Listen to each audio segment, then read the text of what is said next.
سلام البنات، مرحبا بكم في وصفة أخرى من وصفات قناة إليان للطبخ. اليوم حبيت نعاود نشارك معكم هذه الوصفة اللي كنت درتها من قبل. في الوصفات يعني الأولى كيما حليت القناة، هذه كانت من بين الوصفات الأولى غير كيما بديت حليت القناة، وحبيت نعاودها بالنسبة للمشتركات الجدد اللي دخلوا للقناة باش يشوفوا هذه الوصفة. أنا تعجبني بزاف هذه الوصفة. حلوة الطبقات المشهورة. كاين فيها بزاف وصفات، بزاف اشكال، وكذلك التزيين عندها بزاف عندها عدة طرق للتزيين. نبداو مع بعض لطريقة التحضير. هنا خديت لتر حليب، شكارة حليب درتها في كسرونة، كلش بارد في بارد. نحط عليها 5 مغارف سكر، و5 مغارف مايزينا، ومغرفة لافاني، ونحرك كلش بارد في بارد، ونشعل النار. نبقى نحرك حتى تعقد معايا الكريمة بهذه الطريقة. نضيف عليها مغرفة حوالي مغرفة ونص مارغرين طرية. نبقى نخلط ونحط ونفرغ الكريمة تاعي في إناء، نغطيه ونحطه في الثلاجة. هذه كأول مرحلة. نبدأ نحضر في العجينة. هنا عندي 5 حبات بيض، و5 مغارف زيت، 5 مغارف سكر، و5 مغارف عسيلة، وعندي لافاني، ومغرفة كبيرة بيكربونات. نحط البيض مع السكر كما قلت لكم، 5 مغارف بيض و5 مغارف السكر و5 مغارف زيت. نخلط كلش مع بعض ونضيف 5 مغارف عسيلة. نخلط مليح ونضيف لافاني والمغرفة الكبيرة بيكربونات. نديرو مغرفة كبيرة بيكربونات. نضيفو الفارينة. هنا الفارينة ما عطيتلكمش القياس، نديرو نخلو العجينة تكون طرية. درت كمية من الفارينة ودرت عليها مغرفة صغيرة خميرة الحلويات. مغرفة صغيرة نعمروها ونحطوها، مغرفة صغيرة خميرة الحلويات. نبدا ندخل في الفارينة ونعجن حتى نتحصلوا على بات تكون طرية. هذه هي لابات تكون تلت سقف اليد. نقسمها الى 5 اجزاء. راح نوريكم الصينيه اللي نسحقها. هذه هي الصينيه كبيره فرشت عليها بابي كويسون. نقسم العجينه الى 5 اجزاء كما قلت لكم. نبدا نفتح الجزء الاول باستعمال الفارينه باسكو العجينه راهي طريه. نفتح العجينه بهذه الطريقه باستعمال الفارينه. ما ترقوش العجينه ماشي حتى تبان الرخامه تبان لكم، وما تخشنوش العجينه تكون يعني متوسطه. هنا العجينه تتحكموا فيها كيما حبيتوا باسكو بزاف طريه.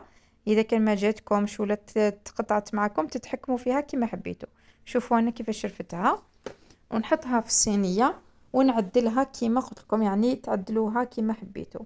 نحي الاطراف، نحي الجزء تاع الطرف، ونغلق الاجزاء اللي فارغه. نثقبها بالفرشيطه ونحطها في الفرن ونبدا نفتح في الثانيه. هنا لازم تعسوا مليح العجينه تاعكم كي تحطوها في الفرن، ما تغفلوش عليها باش ما تتحركش معاكم. نزيد الثانيه على نفس الصينيه بهذه الطريقه. شوفوا كيفاش راني نعمر في الفراغات، يعني نعاود نقول لكم العجينه تتحكموا فيها كما حبيتوا. فوالا نثقبها ونحطها في الفرن. نطيب كامل الحبات تاوعي بنفس الطريقه. فوالا بعد ما طيبتهم كامل حطيتهم في طرشونه، نغطيها ونبدا نحضر في الكريمه. هنا عندي الكريمه اللي كنت خليتها في الثلاجه بردت معايا. عندي كريمه الشانتيي. شوفوا كيفاش راني راح ندير كميه قليله من الكريمه تاع المايزينا الاولى اللي حضرتها، نضربها بالضراب الكهربائي حتى تولي ليس، تولي ملساء، تولي ليس شغل كريمه. ونخلط ونضيف عليها كريمه الشانتيي اللي ضربتها ديجا.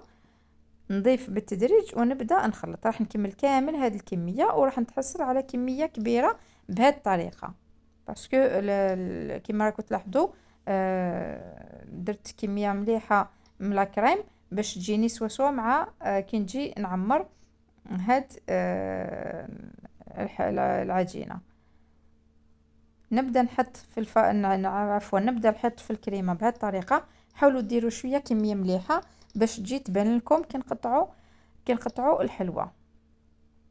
شوفوا الكريمه جات بيضاء وهايله. نزيد الطبقه الثانيه،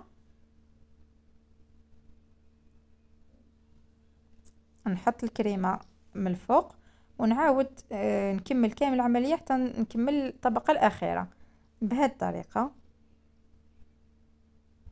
هنا التزيين عندي مربى وحلوة الترك، عندي كمية من حلوة الترك ودرت عليها حوالي نص بواطة تاع المربى. نديرها في حمام مائي، نذوب مليح المكونات في حمام مائي حتى يذوب كامل، ونفرغه وهو سخون على الطبقة الأخيرة اللي درتها. فوالا كملت كامل فرغتها. راح نحطها في الثلاجة تبرد وراح نزينها بخطوط الشوكولا ونقطعها.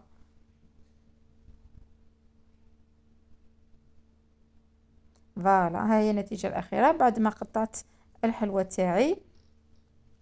الشكل يعني تقطع كيما حبيتو، تقطعوهم مستطيلات ولا مربعات ولا بهذا الشكل. زينتها بخطوط الشوكولا من الفوق، تزيين جا بزاف شباب.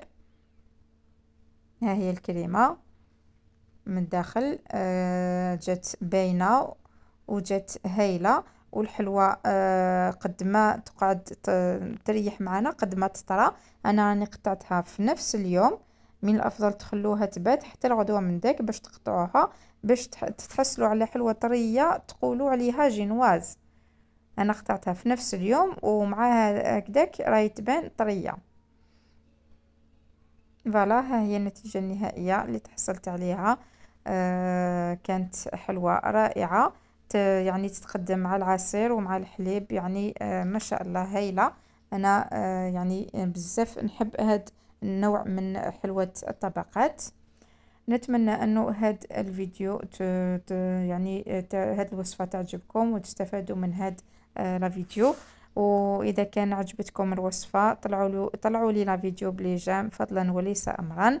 ولمزيد من وصفاتي ضغطوا على زر الاشتراك وفعلوا زر الجرس، هكذا يلحقكم كل جديد من وصفاتي. والى اللقاء الى وصفة اخرى بحول الله.